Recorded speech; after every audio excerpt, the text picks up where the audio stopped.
जय भीम सर्वांना. जय भीम, जय शिवराय. कृपा जगताप रेसिपी आणि ब्लॉगमध्ये आपल्या सर्वांचं खूप खूप स्वागत.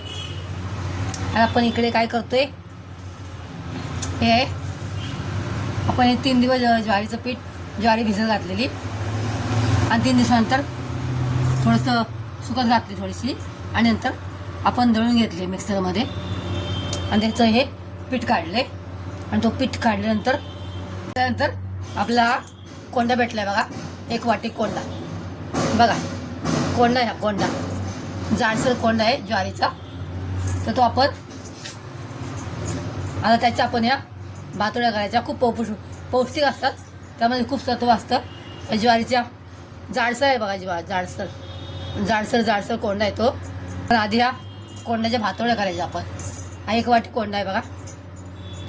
1 वाटी कोंडा हा घेतलाय. 2 वाट्या 1 वाटी ते आपलं मिश्रण आहे ना कोंडा, त्यात आपण 3 वाट्या इथं पाणी ठेवलंय आणि ते पाणी आपण याच्यावर टाकणार आहोत. ते आपण करून ठेवलं मिश्रण हे वाटलेलं आहे ना, चाळलेला कोंडा आहे ना, त्यामध्ये आपण हे 1 वाटी पाणी टाकायचं आहे आणि छान एकजीव करून घ्यायचं. असं मिक्स करून घ्यायचं नाही टाकणार त्यामध्ये.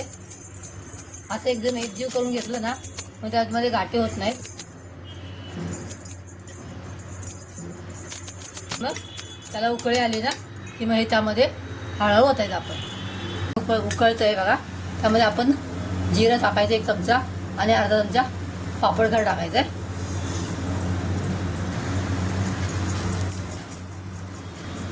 आणि थोडंसं चिली फ्लेक्स टाकायचं आहे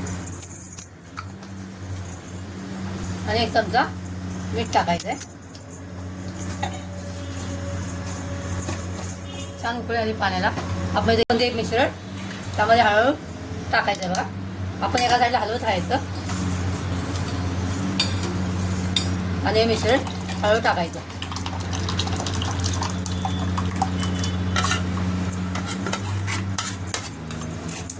आणि एकसाथ हलवत राहायचं आहे. आता थोडंसं घट्टसर व्हायला लागलंय हे बघा. अजून शिजलं नाही आहे. ते चांगलं शिजवून घ्यायचं, तेव्हा त्या पापड्या आपल्या अख्ख्या येतील.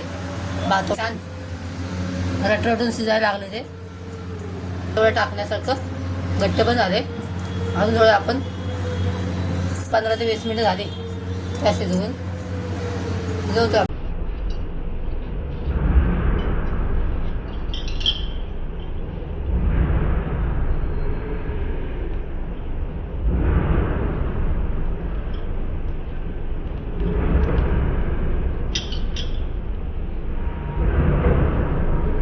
असं आपलं मिश्रण बरोबर शिजलेलं आहे व्यवस्थित आणि घट्टपणा पाहिजे त्याला बघा.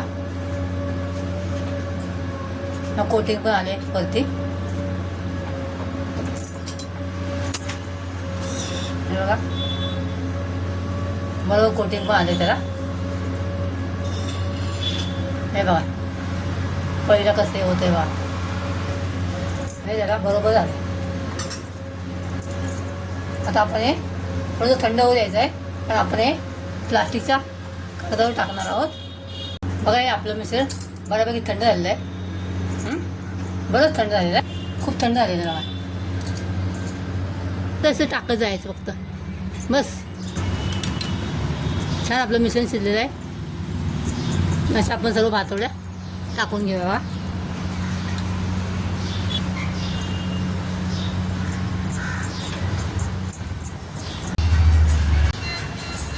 आपले सर्व भातोड्या घालून झालेले आहेत.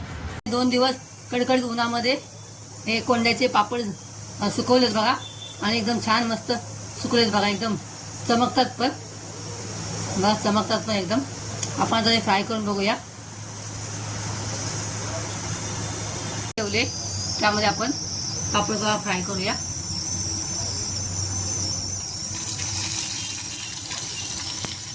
आपण त्या पापडामध्ये फक्त मीठ टाकले, बाकी काहीच नाही टाकले.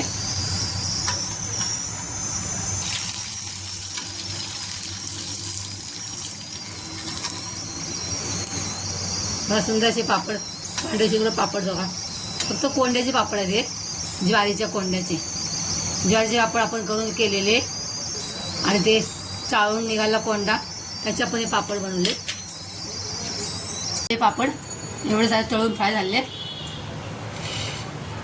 फक्त या कोंड्याचे पापड आहेत, ज्वारीच्या कोंड्याचे, आणि खूप टेस्टी झाले बघा. कोंडा भरपूर आहे आणि तो पापड बघा कसा झाला बघा. हे बघा एकदम खुसखुशीत झालं आहे पापड. तुम्हाला हे पापड कोंड्याचे पापड तुम्हाला आवडले असतील तर लाईक आणि कमेंट करा, आणि नवीन असाल तर नक्की सबस्क्राईब करा मित्रांनो, आणि व्हिडिओला हाईप करायला विसरू नका. धन्यवाद. उन्हाळी दिवस आहेत, भरपूर पाणी प्या, मस्त खा आणि स्वस्त राहा. बाय. Thanks for watching.